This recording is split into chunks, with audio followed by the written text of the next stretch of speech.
Hi guys, this is Lashette from Scarlet Moon Creations, and I'm back with a new video.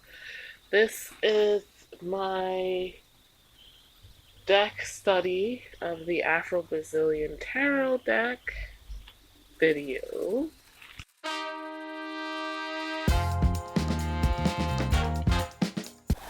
I've done a full walkthrough of this deck on my channel already, but I wanted to do a deep dive. I'm not giving up on this deck yet. So this is a deck study, a deep dive, working with the deck. And this is part one because I'm not finished what my plan is.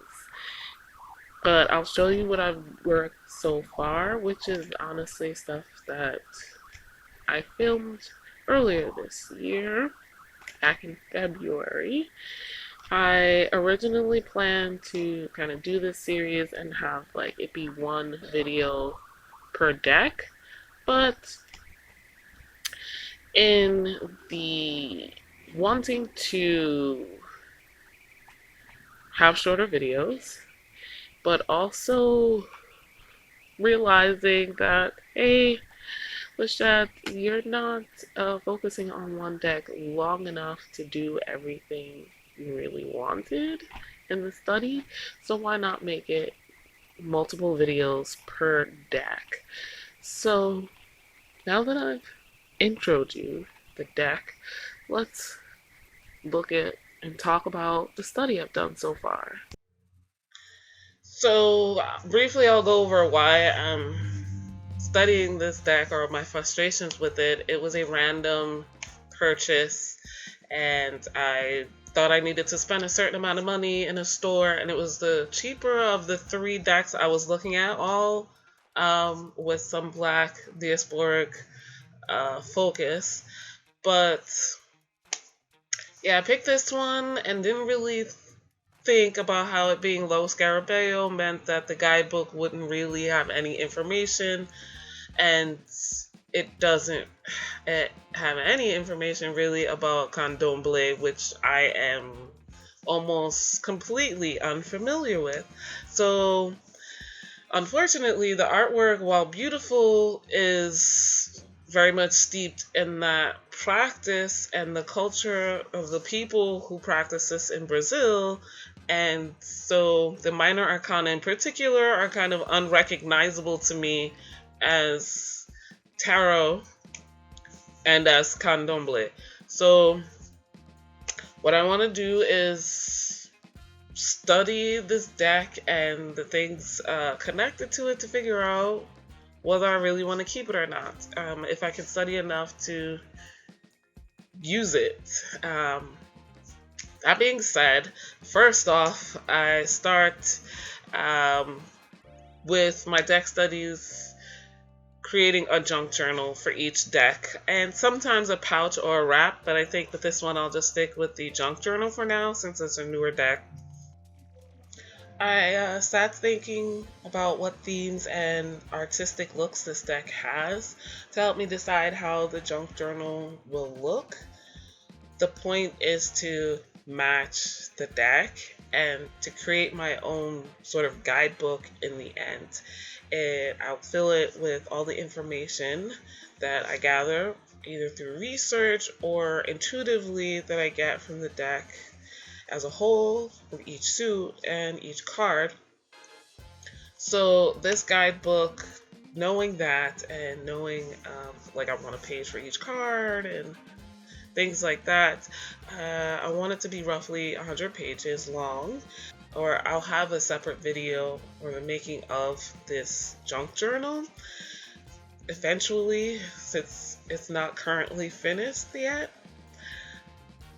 But I think of this as one way to connect with the deck in a crafting sort of way. I'm looking at it artistically and kind of focusing on matching that energy in a junk journal. Not much to see here. I'm prepping the pages into signatures like you see in a book, so that I can eventually sew them together. Uh, with my deck study, I use a couple of deck study guides, and I will link them in the description. I also use some other practices I've picked up over the years, like a deck interview and that kind of thing. When studying my decks, I'll put a link to the guides in the description, as well as my Fairies Oracle deck study playlist, so you have a better idea of the process. But the two guides I mainly use are what was called Tarot Bound by Boho Tarot. She's since come up with an updated version. I forget what it's called. And Tarot Kaizen, which is an ebook you can get on Amazon.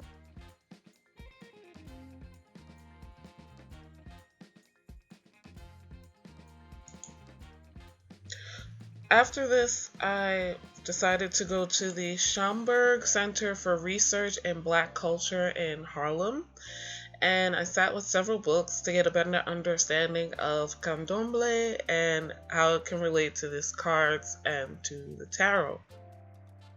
I've always been interested in it, so why not? This was my first time at this library location, so I did not know I was not allowed to bring my bag and coat inside. I didn't have any paper to take notes, and I didn't bring my laptop, so I wasn't prepared.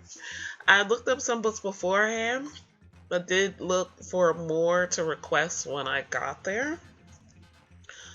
I specifically was trying to identify the symbols on the minor arcana cards, particularly the vases or urns looking things for the cup suit. Guys, this was just one day, and I feel like I understand the deck a little better than I did. Especially the book with the photos gave me an idea of how the house setup is and what certain ritual items were used for. I know I'm being vague, but I still have more to learn. It's been a while, and I didn't take notes.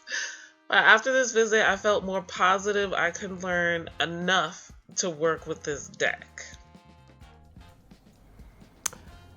So, in my study for the Afro-Brazilian Tarot, it's different enough. I decided to pull out my only Rider-Waite-Smith deck, the Radiant version, to compare card to card, because I don't always remember off the top of my head. This deck, I still don't know if I'm going to keep, but let's just look at it anyway. So now I've put these in order, the same order, so that there should be no issues there. And I apologize for the glare. The Fool is actually last in this Afro-Brazilian Tarot. So these are the Magician, the High Priestess, the Empress, the Emperor. So if you watched my first impressions of this deck, the Afro-Brazilian Tarot, you know that the major arcana, these first 22 cards, are based on candomblé, orisha.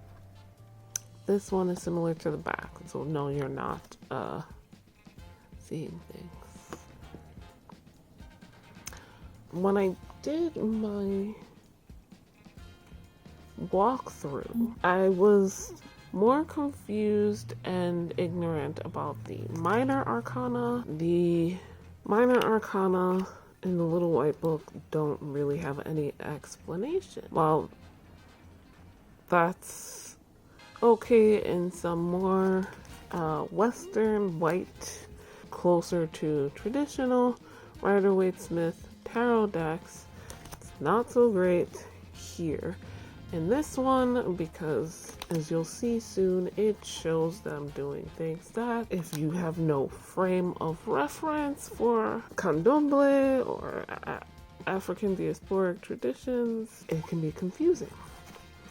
So let's look at the cups or chalices. They're called in this one. The aces are just all ones in this.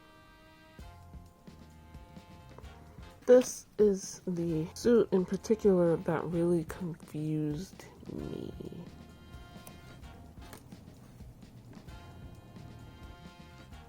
From some reviews I've seen, this is supposed to depict the everyday life in a terreiro. But while I think it does that, this one is still very confusing. It seems also to be closer to the Rider-Waite-Smith. See, I was thinking of this card just in a Baha'i setting. These knights are still so confusing. I think I get it, but I'm not sure. Because up till today, I was very much ready to give up. Similar, even the sitting is. Okay, now the pentacles. Yep. This is different. This reminds me of different.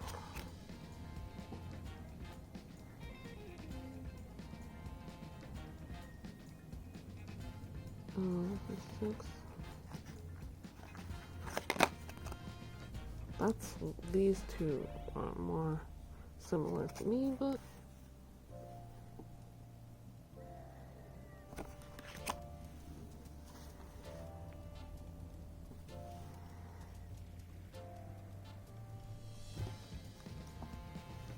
the King of the Jungle.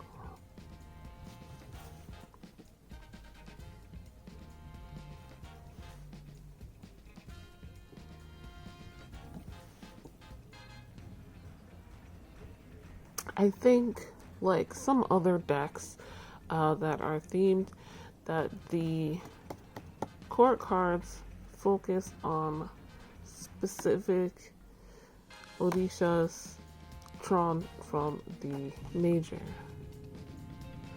Now, wands, the ace of wands, the trees. Now, I have not learned what tying something around trees. This guy. Little bird up here.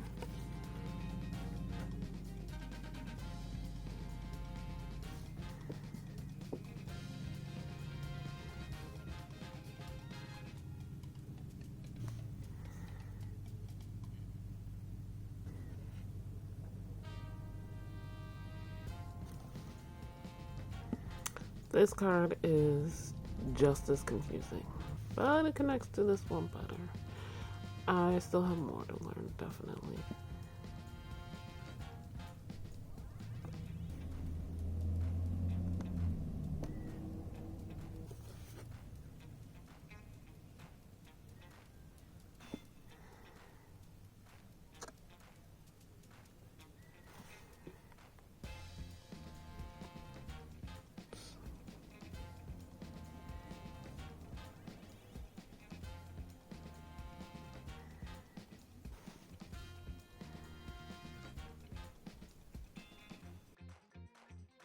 Okay, guys, that's it for part 1 of the Afro-Brazilian Tarot study. Like this video if you liked it. Subscribe if you are new. Hit the notification bell so you know when the next video is coming.